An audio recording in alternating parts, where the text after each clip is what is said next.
There we go. Okay. All right. So welcome everybody. My name is Scott Brovsky. I'm with UC Riverside. We have a program called Epic Small Business Development Center, and we host this founder talks every other Wednesday at 4, and we have awesome speakers come on and tell you a little bit about how you can potentially start scaling your startup or be a better entrepreneur. Today, we are joined by Ronjini. She is an amazing PR expert. And what we're going to do is I'm going to turn over the screen to her now. She's going to pull up her presentation. And if you can put your questions, there's a little Q&A button for those of you that aren't familiar with the Zoom webinar feature. If you can just put your questions in the Q&A button, click the Q&A button, stick your questions in, and then she's going to roll through her presentation, and then we're going to do questions after. So if that works for everybody, we're going to do that. And once we get Google to cooperate there, looks like Google's, it's always an opportune time when Google asks you to verify yourself when you're trying to get your presentation going. That's happened to me before. That's pretty funny. And then I forget my password, because I've got, you got it? Oh wait, you're muted now. Okay. Well, anyway, so thanks for joining us once again. I'll mention why she's getting that set up, that we also have a webinar we do every other Friday, which is called Finance Fridays. We have one coming up this Friday at 12 o'clock, 12 to 1. So if you have any questions, we have a group of CFOs that come and basically go over different things that relate to building a business, a large business, small business, or a tech startup. And this Friday, we're going to be talking about startup fundraising with a CFO named David. So if you want to join us on Friday at 12, we'll put the link in the chat and go from there. So are you ready to roll, or is it not cooperating? I'm ready to roll. Google is not ready to roll. Google's not ready to roll. Wow. There we go. Google's almost ready to roll. Maybe. Sorry. Maybe. Oh, the share. Oh, there we go. Oh, wait, not this. Now I'm getting confused. There we go. You got a little lock on your share thing. That's weird. But it looks like it's loading, hopefully. Yeah. Maybe Google is rebelling because we're using Zoom and not Google Meet or Google Meet or whatever. Possibly. All right, cool. So you ready to roll? Yes. Hi, okay, everybody. I'll turn it over. So once again, we just had a few more joins. So just for those of you that just joined, she's gonna roll through her presentation.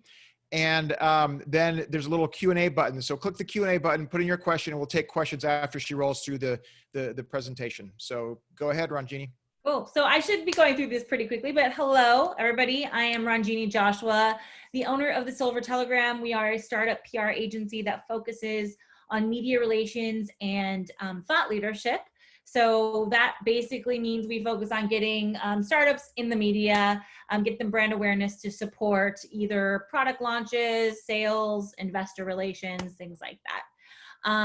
And we also started doing crowdfunding in 2011. So both rewards-based and equity-based crowdfunding. So if you guys have questions about that, we could talk about it. But today we are talking about kind of the crux and the PR basics of how and when to use a press release and how to get media attention for your startup. And they're related, I promise. So you'll see that in our coming slides here.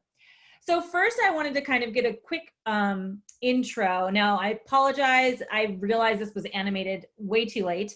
So this is an animated presentation, but what people think we do versus what we actually do is what this slide is about. So public relations people, we do not do a lot of schmoozing. That might be a publicist that you're thinking of, but what we do is typically eat lunch at our desk and maybe even dinner, and we write. We're basically kind of like the alter ego of a journalist. So our job is storytelling, and my job in particular, because I've been in tech PR for the last 18 years, is to kind of dissect a technology and relay it in layman's terms, basically. So that's what I do, and I do that to media and then of course to consumers. So we come up with brand messages that resonate with your target audience. Now, press releases are one of the main vehicles of how we disseminate news. A press release is a piece of news issued by a brand or company that elevates its position. And I think a lot of you might have considered doing a press release or may have done a press release in your past. There's also media alerts, which are a version of a press release that's really more of a who, what, when, where, and why. When you have an event or you want people to show up somewhere, or you have a press conference announcing something. So a media alert is not just a short version of your release, it's really kind of like a nugget of news, something that you just want to kind of alert people to, which is why it's called a media alert, versus a press release, which is really now used as more of a descriptive piece of content, and it's used by the media. And this is often written incorrectly. You often end up seeing press releases written towards the target market audience versus towards the media. And that's something that we'll go over today. I'll try not to spend too much time on each of the slides because I'm sure that you guys have some questions as well, so that we'll get to those questions. But this is kind of one important area where I've seen quite a few startups fail when they're talking about news. So what is news? What should a press release, what warrants a press release is a question. A company, product, or launch. Now, company launches are tricky. A website is not news. Like I put here, a website launch, but a company launch is news, but you have to have the elements that go with that, which could mean you have to include a certain amount of funding that you're going in there. And typically, for you to get covered in something that's substantial, like Wall Street Journal Venture Dispatch, for example, they typically recommend that you have at least $5 million of a raise or more to target that kind of publication. TechCrunch will take probably anything from 3 million and up. And then also, if you are a local startup and you just want to get some news anywhere, then you can tap into your local publications. And here in Southern California, we have SoCal Tech News.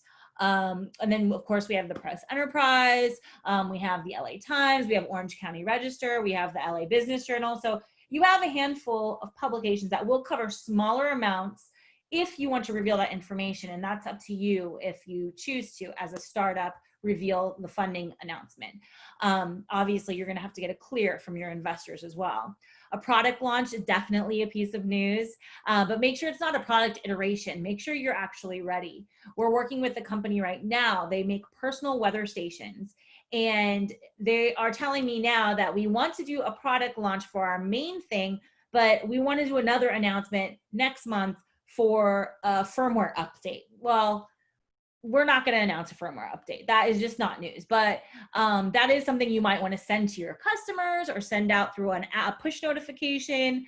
It's definite, or maybe even a blog, but it's definitely not something press worthy. So you have to just be careful of how heavy you think your news is versus what the reality is. And I think a lot of people typically judge what their news is a little bit heavier. And then I even find startups not realizing they have news. So if you guys have any questions around that, please enter them in the Q&A. I think we can cover that topic. And then of course, partnerships that move the needle. So they could be industry partnerships, they could be strategic partnerships.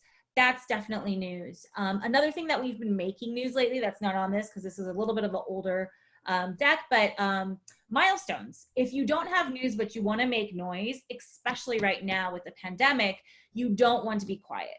If you are quiet, you do not exist. So if you want to make news right now, you can actually create it by talking about forward-thinking industry trends.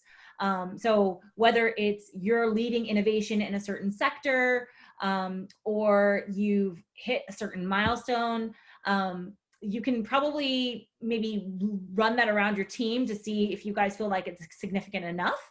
But you can tie those milestones with your forward thinking and create a thought leadership announcement, which also can play really nicely and keep you visible. Something that you can post on LinkedIn and send out to media. Real quickly, we'll go over the anatomy of a press release so you guys can get just a quick overview of it. And I do have these worksheets and things like that to kind of help you. So I'm happy to send them over to you guys if you want. My information will be at the end of this. So creative headlines. While we really want something catchy, you don't want clickbait because, again, The press release is going to the media. And I think that's very key to remember. They get mad. They get mad, and they'll stop reading your releases if they're too frequent or if they're clickbaity. You want the meat of the release to be in the headline and well written. You want to. They can create their own clickbait headlines, is what a lot of them do anyway, right? So Yes, exactly. You don't want to do it for them, right? You don't want to do it for them, and I mean, in some ways too, it depends on who you're talking to, but most of the time, they are going to make their own headline anyway. They don't want to hear yours. They just want the meat. They want the news. The body is factual information. Now, I actually just edited a press release yesterday that had a lot of marketing fluff. It was like, we are pioneers in a our app is beautiful and elegant. And I was just thinking, wow, really, is it beautiful and elegant? That's really an opinion. So you want to keep it factual based. You can use descriptive language, but try not to be too flowery about what you're describing, especially when it comes to technology, because it seems very out of place. And again, the media is going to gloss over it. Validation. So statistics is always great from credible reports. So just make sure they're credible reports and make sure they're not like 5 years ago. I've seen this many times. You want something, if you want to use a statistic, make sure it's like within 3-year range. And then for me, I would even say 1 year, but some industries don't do reporting that often. So 3 years would be kind of safe. Internal quotes, the press release will always have an internal quote from an executive, and then of course, external quotes for validation. So whether it's an analyst that you've talked to, a potential customer, or some other notable person that can talk about your technology. So maybe an advisor or an investor, but you need some kind of third-party validation to strengthen your release. And always, always, always have a call to action. I told someone this maybe a couple months ago, and they're like, I didn't realize that press releases have a call to action. Every press release should have a call to action, whether it's something as simple as visiting your website, or if it's a new product launch, purchasing it, or whether it's getting a demo of a SaaS platform. Have that last paragraph should be dedicated to that call to action. And the more you can give in that call to action, you can give them to, bite, then do that.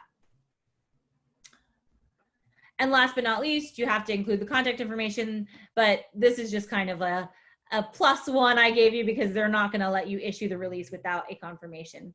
And a contact. So make sure you have somebody who's going to be in charge of fielding media requests. I also wanted to quickly go over creative headlines. The process of creating a creative headline is a little bit difficult. And I actually, if I know everything about an announcement, I actually start at the headline and let the headline inform the entire story.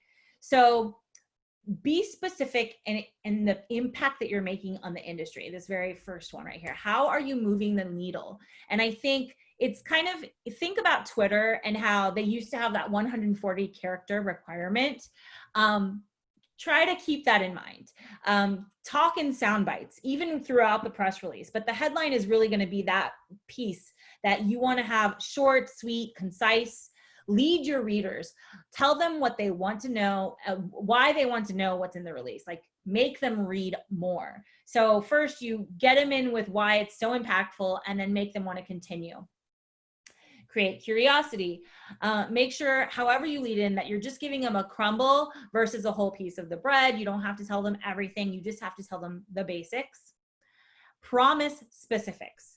You can't tell the whole story, but you do want them to continue reading. So typically there's a headline that has the very, very important information. What is it that you're announcing? And why is it impactful?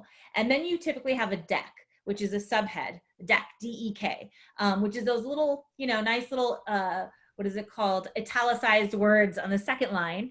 And that gives you a little bit deeper context to your headline. So you do have a space for that right underneath the headline if you feel like, oh, it's not saying everything, but it's almost captured it. And then after you write the press release, which again, I like to write the press release and check in with it as I'm writing a check, sorry, I like to write the headline and check in with the press release as I'm writing the press release. Go back and then just make sure that everything is lined up. I have a couple of samples here. These are pretty bad samples. They're pretty bland, to be honest, but I think it'll give you a good understanding of structure. So sample here is Smith Incorporated receives $1 billion for first round of funding. You get a very, very limited amount of information here. Why do I care? Why do I care that they got funding? Who is Smith Incorporated? What are they doing? I mean, you don't know anything really. A better line. $1 billion funding round will help Smith Incorporated fund more small businesses. So you know exactly what they're doing, why it's important. You kind of get that just with a few more words. So you see the difference between something that's really basic and then something that just has a little bit more meat to it. I think we have another headline here. Well Health Inc. launches industry forum. Yeah, these are pretty horrible examples. Why doesn't it work? It's too vague. Obviously, you're not saying anything. I'm launching an industry forum. Why are you launching it? What are they going to talk about? When are you launching? You don't know anything here. So a better headline would be, Well Health Inc. launches acupuncture practitioners forum to foster communication. So you see, you just build a little bit more detail and it becomes more interesting automatically. And then you also can see, who does this apply to? So you're getting just a little bit more meat from a few more words. So don't make it too vague. And then of course, also be more specific. A body of a press release. Sorry, again, this is animated. I'm just going to do it all. So the basic body is the first paragraph. The first paragraph literally says what the announcement is. And I think a lot of people tend to write too much there. So be careful. The second paragraph is the supportive paragraph that kind of gives you, okay, here's the meat. This is some more detailed information, and it leads into the quote, which you want to have like right underneath the second paragraph. So that could be from an internal party, or it could be from your third party validation. I like to put the third party validation first because I think it adds more credibility early on, and then add the CEO quote or whoever, the CEO, CMO, CTO quote later in the release, because it's really like you're just kind of tooting your own horn at that point. The third paragraph is a detailed description of the announcement. So this is where the meat comes in. And you're really providing all the deep context that you want to provide. Now, remember, a press release is not the place to put everything about your product. It's about to get, the whole purpose is to get them to do the call to action, which is typically to go to the website or do a demo or buy a product. So it's typically to find more information. Just give them enough where you know that the target market will be interested to go to the next step. So just remember that. And in the conclusion, come full circle with your call to action and close the conversation with contact information. Now, this is pretty self-explanatory. You kind of want to just make sure the flow is good and then wrap up the release and kind of like a little bow. However, what I think you should also keep in mind is if you are putting this release on a newswire, which we can talk about if you guys have questions, they will keep track of word count. So it's typically 400, 500, and 600 words where you have these different press release categories. And then over that, every 100 words, they charge you more. So it's just a funny little weird accounting trick that a lot of news wires do. But do keep in mind, the basic press release is typically about 400 words. And then 500 if you have something that needs that detail. If you're a more technical company or there's just more detail that you need to provide, then I would do it 500. But try not to go over that if it's not required. Now, a lot of public companies will have to write some additional things on their press releases that will take them over 600 words. So, but I don't think as a startup, you're really going to have that issue. And then once, you know what, actually, you know, Scott, do you want to take some questions now? I think this is a good kind of breaking point. Yeah, that's a good idea. So Anand asks, what about major feature update that solves regulatory challenge? So he's talking about a few slides back when you were talking about what you know, what is and isn't newsworthy. So how about that as a newsworthy? Yeah, item? that's a good question. If it is a significant addition, then yes. if it's a significant feature addition. So it can't be an iteration. It can't be a 3.1. It can't be a 3.2. It may be like the 5.0. Like if it's a significant addition, then yes. If it's solving a new problem that you did not solve before, then yes. If it's solving something that no one's ever solved before, definitely. So yeah, you have to kind of measure that with, you know, I think use some vision on that, and I think measure it as it comes. But yeah, if you feel like it's significant, one, I would probably ask somebody else just to make sure. But like somebody else, like that, just that, you know, to say, hey, do you think this is a significant improvement? Is this a significant milestone that we've reached? I would definitely just confirm it with someone. But if it's a significant change, yes, absolutely. If it's a 0.1, 0.2, that kind of thing, I just don't think it's worth it. But it is worth telling your potential customers. It's definitely worth blogging about on your blog. If you have an email marketing campaign, which you should start as soon as you guys can, start like a quick CRM, like HubSpot or something like that, for potential leads. That's really important, especially. So I would definitely post it in your blog. And then if you feel like it's super significant, yes, a press release would be warranted. But you know, press release is a minimum of 400 words. So make sure you've got that. So for those of you that joined late, if you want to ask a question about PR, you can click the little Q&A button and type your question. Oh, Anon has another question. When is it bragging / BSing versus just being confident that you have something revolutionary? Yeah. Yeah, I hear revolutionary pretty much every day. So I guess you have to be honest with yourself. This is something that's really difficult to gauge. Like I said, that's why I always believe in getting an opinion. Even if you wanted to send it to me, I can give you an opinion. Talk to Scott. I'm sure Scott can help you. I think you just really have to measure it against your competitors. And you know, people tell me all the time, well, I don't have any competitors. That's definitely not true. Everyone has a competitor. Who is that competitor? And put it against what they have. Are you doing something significant against what they have? Has somebody else told you that? Or are you just the only person saying that? So there, yeah, you do have to measure that, that if you're just bragging versus if it's real. But I think, I mean, there's some pretty basic metrics that I think you can kind of leverage to ensure that you can do that. And again, you have to back up your claim. So make sure you have statistics or proof points to back that up. Another question's coming from Zora. Hi, Zora. Hi. Zora says, we recently co-issued a press release with a project partner. It's for a $2.9 million grant from CEC. I think that's California Energy Commission. What's the best way to get some additional coverage, especially as the project progresses? Ideally, Clean Technica or TechCrunch, assuming it meets their threshold. So if the press release is already issued, you're not getting in TechCrunch. I can tell you that. They love exclusives. They love exclusive content. So that's actually this next section. So maybe we could just go into it. Yeah, definitely. Yeah, that's actually this next section. So, you know, Zora, you specifically talked about a partner release. I think when you're working with partners, you tightly have to coordinate what they're doing versus what you're doing and figure out how you play into the mix. So I don't know, you didn't really say if they're issuing the release or if you issued it, but if they issued it, they have all the control and you may not even have a voice. And I've seen that happen a lot with people.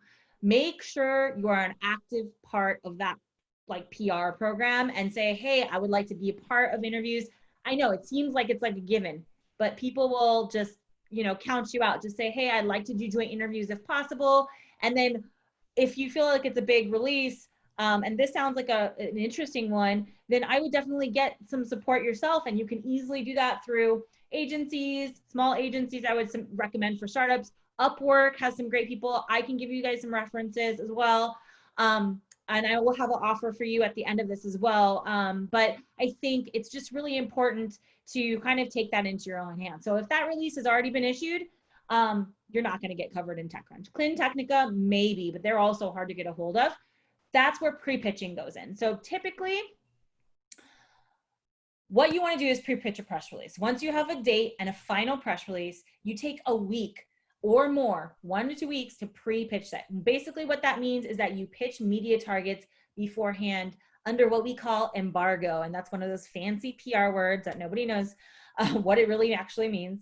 But basically, it just means that they're going to hold it. They promise to hold it until the date that you've given them, the date and the time. So an embargo hits, you put it on the top left of your press release and you just say, hey, this draft is under embargo until August 11th at 6 a.m. Pacific time. That's typical press release timing.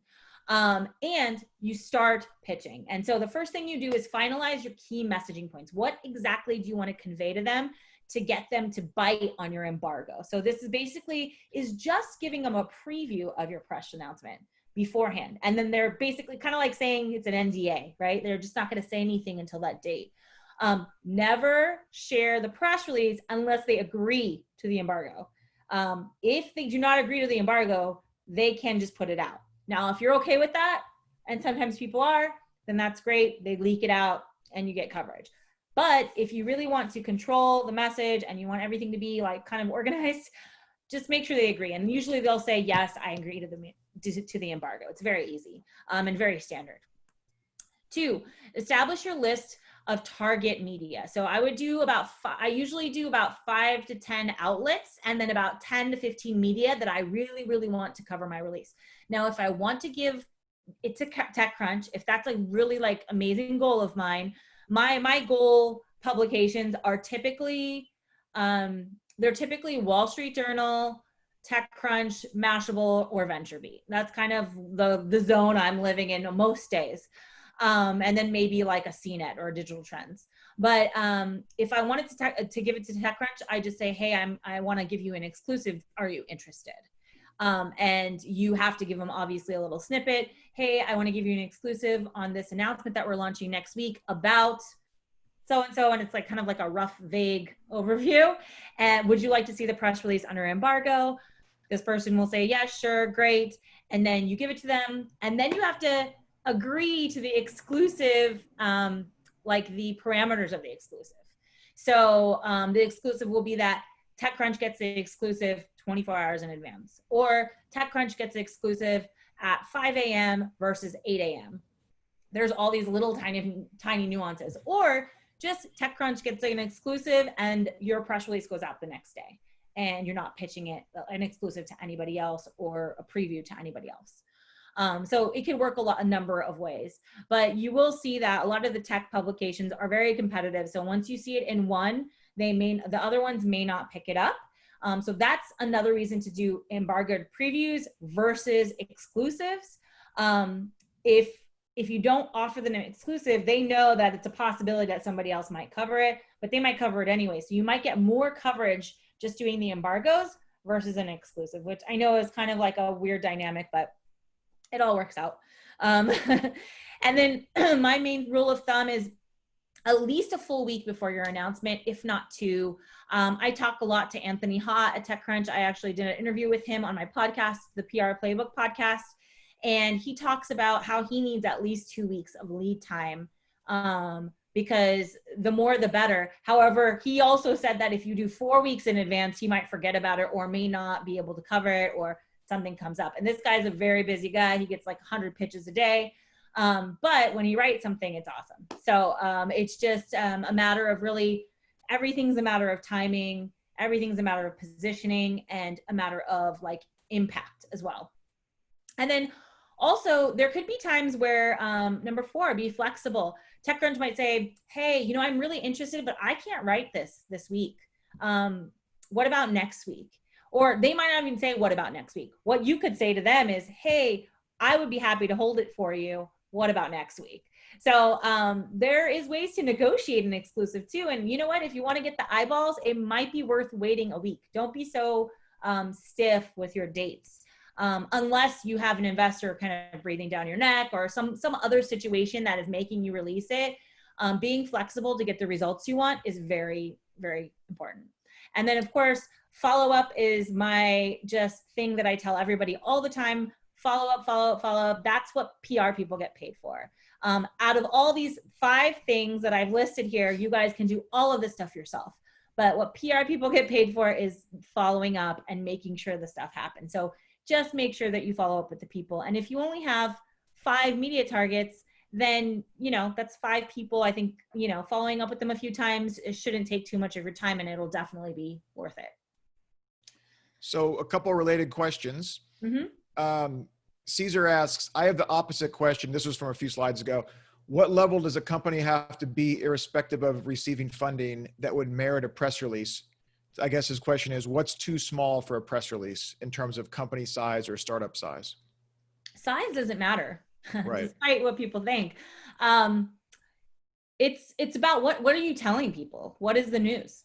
I'd like to know, what exactly do you have to say? If it's again, first, better, best is one of my rules for headlines. Are you first, better, best in anything? Are you doing something no one else is doing? And what is the validation that backs it up? And Andrew asks, how do you feel about announcing contract awards? We are a government contractor. Is there value in announcing the win? Is it press worthy? Here in San Diego, we have the San Diego Business Journal, and they typically have notices of large awards to the large contractors. Not sure about the small guys. Yeah, so that's a good question. And sometimes your announcements are strategic more so than actually like doing like impact news. So when you are working with the government, I do think it's important and they also build it into your contracts usually that you can announce it via PR. I think you should, because if your target is the government sector, you want them to know that you're getting contracts. Also, don't forget to put this stuff on your website, of course, logos and things like that. But I would wait until you have a little bit of traction on that contract. I wouldn't do it like right when you get it or right when you sign it. I would do it really more so maybe like a month after, just to make sure everything is in place. You've got something solid there. Everyone's moderately happy for the most part getting started. But yes, I think especially with people who are in that sector, you do need to announce what you have so that you can get other contracts as well. Cool. Anand asks, how do you control or direct them, meaning the press, to write about what you want them to? I did one exclusive and the press guy took a different angle than what I wanted. Mm-hmm. That is tricky. It's all about the messaging. So typically before we let anyone talk to the media, we create a briefing document, and we shape the messaging for each interview so that they go in a specific line. Now, that doesn't always work out, and the media typically is not going to show you their article. The only thing that you could do is some background research on the media person. So we usually, in a briefing document, we do backgrounds, we do previous stories, we look at the stories that they've written in the past and see if this is even someone we want to deal with. And we've had to do that before. We secure a meeting and then we realize, oh, wait a minute, this guy just writes negative financial articles. We don't want him talking about us. So then we have to find an excuse not to talk to him. And typically, you can kind of work that around and say, sorry, now is not the right time. We won't be able to release financial information or something. You come up with some reason you can't talk to somebody. But I think it is very hard to control the message. If you're ready to go out there, you have to be willing to get the good with the bad. And sometimes that happens. We had that happen in review programs before. Something went wrong. They couldn't fix it. Customer service didn't get to him fast enough, and he wrote a bad review, and that just killed a lot of stuff for this particular company. So I think it's just being mindful of what they're writing in the past, and then also making sure you have very targeted, focused messages on what you want to say. And just like, if they veer away from it, just come back to your messages and bring them back. Don't answer questions you're not comfortable answering, because then they're going to take their answers and they're going to stick it in whatever format they want.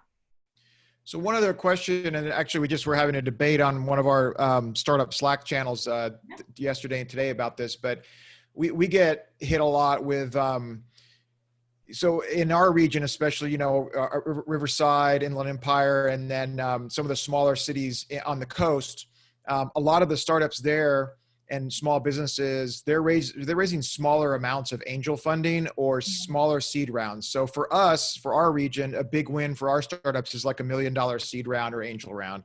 Now, I guess the question would be, I know you said earlier here on the webinar that certain, TechCrunch is typically, Wall Street Journal is typically 5 million and TechCrunch is typically 3. So are there outlets that you recommend for the smaller rounds that actually would cover that? Or do you pretty much have to wait till you get your Series A to get into one of the publications?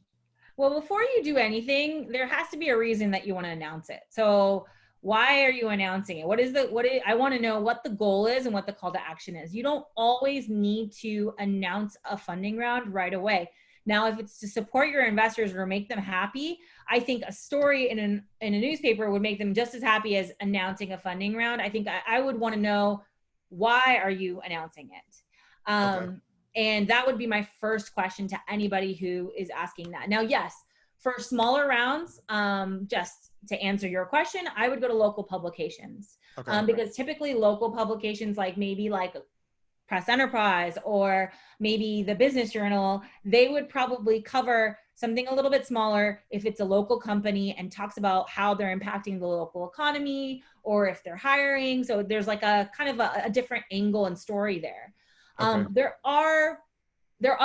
are exceptions to every rule. So if you have a very $500,000 to $1 million in funding, but you have some notable people on your team, then that is another potential possibility where you can get bigger coverage. So if you have someone that's very famous or has some kind of status in the industry on your team, that could be another avenue. I would always pitch it and see what happens. But I'm just, I'm going to be giving you guys kind of like the general rules of thumb. Okay, cool. Thanks. Yeah. So next we're going into targeting media. And first thing you will need to figure out is, what do you want? Quantity versus quality. And that's kind of where the embargoes and the exclusives come in. The best method when DIYing your PR is definitely quality. Like I said, pick 5 to 10 targets and make personalized messages and really focus on those 5 to 10 targets until they say no. My persistence is basically I'm going after you till you tell me not to. And that's the kind of persistence and motivation you have to have when you're dealing with this media. Even if they don't answer you the first 3 times, you'd be surprised. And sometimes they are watching you. Sometimes they know that you're coming for them. My whole perspective on sending emails and follow-ups is add value every time you follow up. Add something new, a new piece of information, a new report, a new reference, a new resource. That way you're not just, you're annoying still, but at least you're annoying with a reason. So that's always my kind of golden rule, is to add value every time you send an email.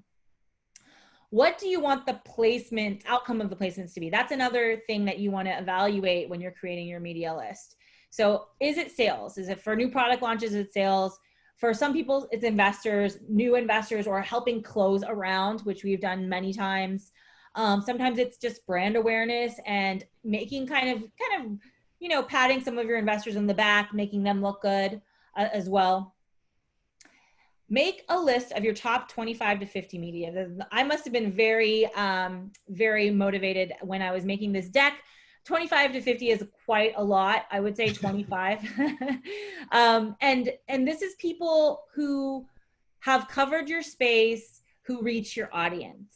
I think I tell people a story about a company that I worked with, and we got them into Good Morning America, consumer tech product. They were mentioned for, 15, 20 seconds, right? In like a gift guide roundup, got them no traffic. But it's Good Morning America. That's impossible. No, it's not impossible. People who are watching Good Morning America, that's that first level of brand awareness, but it may not be that like trigger to buy something. And so they didn't get the sales out of that. They got the sales out of, we were in Mashable with featured product coverage and a review of the product, a hands-on review of the product. And that got them sales. So it's really, you have to really assess, what is your audience doing when they're reading these particular publications? Are they at a decision point? Are they looking for solutions? What are they doing? What mindset are they in? So you really have to put yourself in the place of the reader. And then also put yourself in the place of the media. The media, they're trying to get eyeballs on their news. So I think a lot of people fail to remember that their whole goal is, the like button or whatever, the upvoting, likes, readers, viewers, clicks.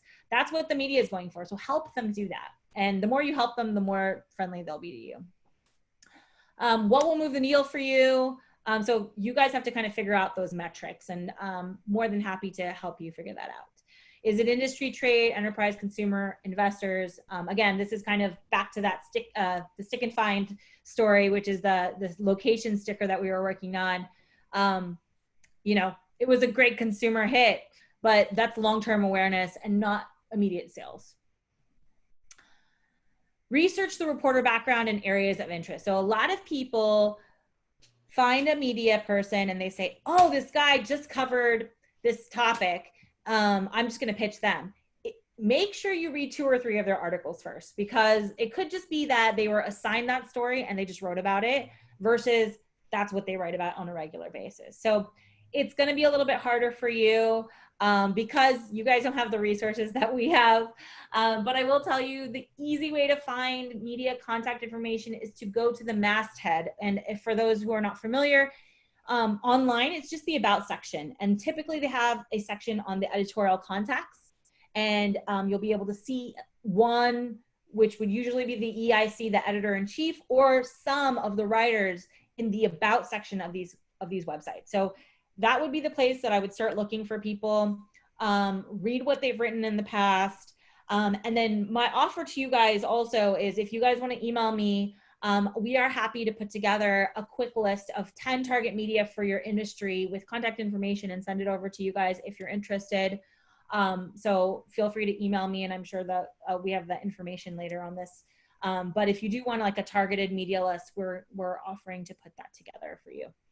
And one thing I want to add to this, because I see that we have a number of folks here who are on the webinar who are also raising capital. And this also applies to raising capital. I know that a lot of you, I've talked to some of you about this, but some of you are new, I don't know yet. But when you're raising capital, it's very similar. You want to follow up, like Ronjini said. You want to add value. So you don't want to just keep saying, how come you're not returning my call? How come you're not? Why aren't you looking at my pitch decks? You want to hit them with new milestones each time, or something new each time you connect with them. And you want it to be targeted. You want to research, just like with the reporter background. You need to research each investor background. There's nothing investors get more annoyed about is than you just blasting them, and they don't, they're not the even right relevant. person. Yeah, it's not relevant. Yeah. Or you didn't research the VC firm, and so basically you sent it to the wrong partner, and it just goes into the trash. So because they're not gonna do your work for you and send it to the partner who actually does your vertical or your industry. So anyway, I just wanted to throw it out there. This is a great advice for PR, but it's also great advice for raising capital. And just to add to that, I mean, I do a lot of investor decks and work on a lot of stuff like that. When you're adding value to an investor and you're following up with them, the value that you're adding is why you guys are a good investment. So statistics, reports, industry or market trends that show that you're a good investment, that's what you're sending them. That you're sending them, or milestones. Hey, we just got this customer. Hey, we just got this trial. So these are the types of things that add value to that conversation specifically. Okay, so look them up on Twitter to verify is kind of my last tip here on this one. But yeah, they're on Twitter. Their emails are on Twitter too. So not all of them, but you'll find that. If you are interested in sourcing one of our exclusive PR databases, Cision is one that's very commonly known, also extremely expensive, and I would never tell any normal person to subscribe to Cision. But if you are a startup and you want to try it out and you're really willing to make an effort for PR, then you would go for Muckrack, which is basically, it's like the Twitter for PR people.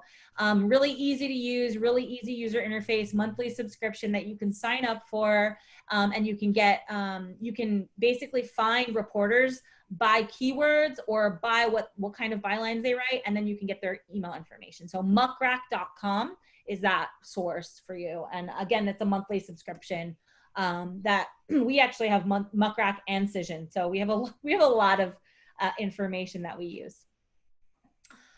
Oh, here we go. Wow, $2.99 a month. They're proud of that. That yes. is That is expensive, especially for a startup. So That's expensive for a startup, and Cision is about a minimum of like 3,500 a year. And that's just for the basic media list. So you can see why sometimes a PR person or a PR agency brings in value, because they're also bringing in their resources too. Yeah, good point. This is a quick thing on crafting a pitch, and I'm wondering, are there any questions that you want to take at this point? Well, I think we've answered them all, but for those of you that joined late, if you want to have any questions about PR or for your startup or your business, go ahead and click the Q&A button there and type in your question. We'll have Ronjini answer it, but let's go ahead and keep going until we get another question. All right, cool. So crafting a pitch is basically sending an intro or sending an email. It's almost the same thing as writing a press release. So crafting an email subject line it's funny that I do it first on a press release and last on an email. And I do the email first. And I basically have to kind of iron out and figure out, okay, what do I want to tell these people? How do I want them to respond? And this is very similar to email marketing. So if you guys have ever done any email marketing, it's the same concept. Cater to your audience. Typically, the meat of the emails are all the same, describing the technology or describing why it's important. What typically tends to be different is the first sentence, where I look up their Twitter profile, find out what they've written in the past, and basically use that as my anchor to get their attention. And I've done this in a lot of ways. I remember one specific email that I crafted. I was not getting this guy's attention. He wasn't responding. He wrote for Wall Street Journal. Actually, it's Christopher Mims of Wall Street Journal, if you guys look him up on Twitter. And at the time, in his bio, he said something about Justin Bieber. And in my subject line, it was definitely clickbait. But for emails, I have different rules. So in the email, I said, hey, I'm a believer too, something like that. And he responded almost immediately, knowing it was a PR pitch, because as soon as you get into it, say, hey, I hope that caught your attention. This is what I want you to know. But also, I also did a good amount of research to know that this was the right person that I was pitching. So I wouldn't have done a clickbait headline if I did not know for sure that this is the right guy and that I knew that it was relevant. So I think you're adding value and becoming a good resource if you know that this person's the right person for you and you're giving them the information that they might already be looking for. Then you become an invaluable resource. And there's a few people that, Anthony is actually one of them, Anthony Hoff from TechCrunch that I talked about before. He told me, he said, well, I know if it's coming from you that, it's pretty much guaranteed that it's relevant to me. So that's great. It's great that we have that relationship. Sometimes I just send him emails asking him who is a better contact for certain stories, knowing that I don't know that he's the right person. So that's the other thing. If you're not sure, you can always just say, hey, look, I'm not sure if you're the right person, but I have this story. I think it would be relevant based on what you've written. What do you think? And I really like to try to be as casual as possible in these emails, because the more casual they read, the better response rate that you get. So I think making sure your pitch is personalized is very, very, very important. Referencing something that they've written or a Twitter post or something like that is always a great way to get their attention. But then also getting to the point. So I usually don't make this more than 2 small paragraphs. So it's like 2 3 to 5 sentence paragraphs. The first one's my intro. The second one's the meat. And the third little line is, hey, do you have time for an interview next week? Or whatever. I get very direct. Hey, we'd like to talk to you next week for 30 minutes. Like that, I get that specific. So if you can pinpoint it down, be that specific. And then the last thing that I don't have on here is if they respond, don't take a week to reply to them. If they respond, be ready to respond back. That is the worst. If you're pitching a media person and then you miss their email and then you're wondering why they didn't cover you. Well, it's because you sat there, you pitched your heart out, and then you didn't respond to them. Make sure you are ready and available. A lot of these reporters have tight deadlines. They're working on multiple stories. They're pressured to put out news. A lot of the people that I talk to, I've interviewed many media people, they're putting out anywhere from 1 to 3 stories a day. And if you've ever written an article, you know how difficult that and stressful that could be. And they have to get that approved by their editor. They have to make sure that it's click worthy. So there's a lot of things that go into it. So please be responsive if you're going to put out an email pitch to a reporter. This is just a quick do's and don'ts. I might have already said these things. Do's, ask your reporter if they're going to write a story. Definitely feel comfortable doing that. You don't have to be too pushy, but you can say, hey, do you think this is something that you'd write about if you have an interview with them? So you can confirm that. And then lately, I even ask, hey, do you know around when this will come out? And then that way you can gauge and just, I don't want to miss it when it comes out. I want to share it on social. You just say stuff like that. Follow up with useful information and resources. We talked about that. And then of course, provide access to your press kit. If you don't have a press kit, shoot me an email. I'll tell you what goes in it. Don't bother a reporter after they decline. So my rule of thumb is keep hammering them until they say no. But once they say no, totally back off. I had somebody who worked for me not listen to this person specifically who said, hey, stop contacting us. She went and called me and said, hey, this guy keeps calling me. Can you tell him to back off? And she knew me. She knew the agency. So she made a personal phone call to me to tell him to stop. And I was like, dude, why didn't you stop? They said no. And he's like, well, I just wanted to get it. Well, they literally said no. Once they say no, you've got the end of the line, bark down another tree. You'll be fine. You'll find somebody else. And then, of course, the measurement conversation that everybody has with me and says, hey, PR isn't totally measurable. It totally is. Use trackable links in your press release, in your pitches. Use Bitly links. Use Google Analytics. Measure and find out what the traffic is for these different websites. And you can monitor spikes on Google Analytics, and that's what we do a lot of. Lately, last week, I think I just did an announcement with this company, tech company in the Middle East. Now, what we noticed was on Google Analytics, the spikes were really not that much. It didn't drive that much traffic. What we saw was LinkedIn traffic. And I think right now, during the pandemic, that is where you're going to see a lot of traffic. I think people are networking, they're on LinkedIn. Yes, they might go to your website, but the LinkedIn traffic was like, you could see a huge impact. And so it was on the day of the press release. We knew that was the reason. We had them post the press release links on everybody's LinkedIn in that company, or all the founders anyway. So make sure you're analyzing these different channels. So it could be social, it could be your website, it could be LinkedIn. Monitor those things. Of course, monitoring sales is probably the easiest way to do that. And then create unique links. And then the other things would be gauging incoming inquiries. So from the press release we issued last week, they got incoming media requests, podcast requests, and a request to apply or submit for an award in their area. So that was really cool. And it was a free award, which we don't have a lot of anymore. But it was an innovation award and said, hey, we saw your press release, please submit your technology to this innovation award. So make sure like you're using those as metrics. And then also you sometimes get kudos from your investors, which is always a good feel. And you typically will get some emails saying, hey, we just saw the announcement. This is great. Can I do anything to help? And that's usually investor talk. What they can do to help is share on their LinkedIn page. So make sure that you're asking your investors to help spread the word as well. Especially from them, if they're an investor, it makes much bigger impact on how you might be getting investments in the future.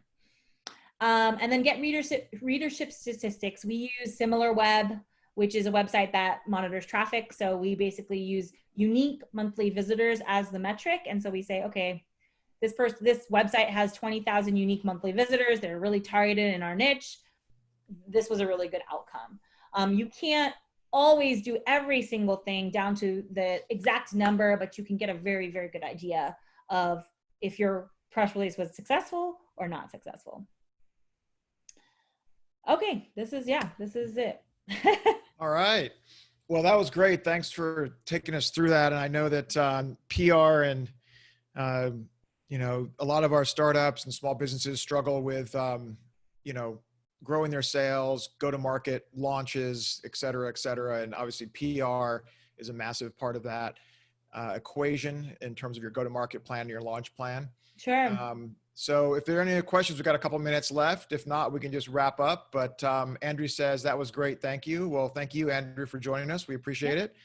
And so if there are any questions, you can put them in the Q&A box. Zora has one. Yeah. Regarding the readership stats, if we use PR Newswire, is that a feature that we can access? Yeah, so if you use PR Newswire and you issue your release, you should get a visibility report within 24 hours. So they will send you back a visibility report. Here's the thing about Newswire. So let me tell you something about Newswires. Just to keep it very, very clear. Newswires are an essential tool. However, they are really, really good for tracking SEO links and not tracking true media coverage. So when you send your press release out on a press wire or Newswire, I do it for every news release because it is like the official stamp of, hey, I did this announcement. It's getting out to all the media desks. But do not use that alone. Doing a press wire alone will not get you the results that you're looking for if you're looking for top tier media. You have to send individual emails to targeted media. So again, the offer here for all of you guys is if you shoot me an email, Ronjini at, I think it's on the next slide actually. Maybe not. Yeah, Ronjini at thesilvertelegram.com. Send me an email and I will build you a list of 10 target media that fit into your category, top tier media. All you have to do is give me the name of your company and give me your one-liner explanation. Sorry, I have a screaming child in the next room. But yeah, give me your one-liner explanation on what your company does, where you play, and I will create a very targeted media list for you. Do not rely on PR Newswire alone. That is my favorite newswire though. There's also Business Wire, EIN Newswire. If you like PR Newswire, use e-releases. I'm a huge fan of them. They do wholesale announcements. So it's much cheaper than using the official PR Newswire, but it's the same distribution. So that's a little tip. One thing that we mentor a lot of startups with our program, and we have had a number of them do their own, say, oh, I don't need a PR expert. I can do it myself, which of course, I disagree with, but and so they've spent the money, put it on one of the wires and gotten, like you said, basically zero traction with any of the publications they wanted. And then they have some random, it's almost like getting a movie review of WXRQ and Texarkana or something. Or whatever. I will, those links also expire, Scott. So those links actually expire after a certain period of time. It's just SEO link building. That's all that is. If you're going to spend $1,800 on PR Newswire, spend $1,800 and get a PR person to distribute it via email, and you'll get the same results. I totally agree. You're not going to get the SEO, but you'll probably get a better story. Yeah, exactly. And then Anand, we'll wrap it up here. Anand, we'll get the last question. If looking to hire a PR person like you, is it best to find a person that plays in our industry and knows the industry media? Absolutely. Absolutely. PR is very catered to different areas. So yes, definitely find someone that has experience in your particular industry. There's PR for everything. We also run a Canna company. So we have a Green Seed PR, which is all of our green tech and Canna Tech. So that's all cannabis PR. And then we have the Silver Telegram, which is in traditional enterprise technology and consumer technology products. So there are PR agencies that should live in your space specifically. What you want is they don't have to be 100% focused in your space. That's not required. But what you want is that they have experience with a company like yours. So the size of your company, the types of media and goals that you have, and then also maybe a little and some reference in your particular space. So if you are in the financial space, then you want someone who has fintech or regtech experience. So yeah, definitely. That's great. Yeah. So thanks everybody for all the questions. We appreciate it. And a big thanks to Ronjini for coming on. And, this has been really good. We get a ton of questions from the startups here and also the small businesses in our region, about PR, about, again, launching products, launching services, growing their startups.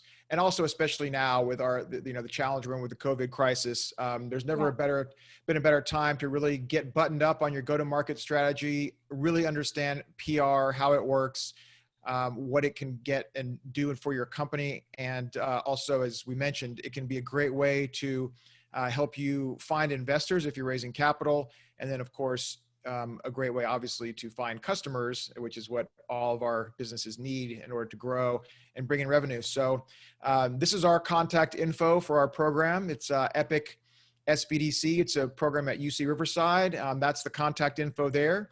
If you have any questions, get in touch with us. We will get you what you need. We also, as I mentioned, we do this every other Friday. I think up next, I got to look at this calendar, but I think up next we have a startup attorney from LA who's going to be on to talk about all questions related to starting your company.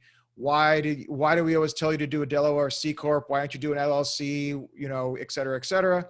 And on this Friday, we have Finance Fridays coming up, which we have a group of CFOs from the Bay Area who have been generous enough to donate their time to help out our startups here in Southern California. And we are talking about startup fundraising, which I know is a massive topic for pretty much everyone that ever talks to me. Almost everyone that comes to us is looking to raise capital. I will tell you that of the 220 startups we're working with, we only have about 5 now that are in a state to be able to credibly raise capital. So don't be offended if you are told by our mentor team that you might need to do a little more work before you're ready to raise capital.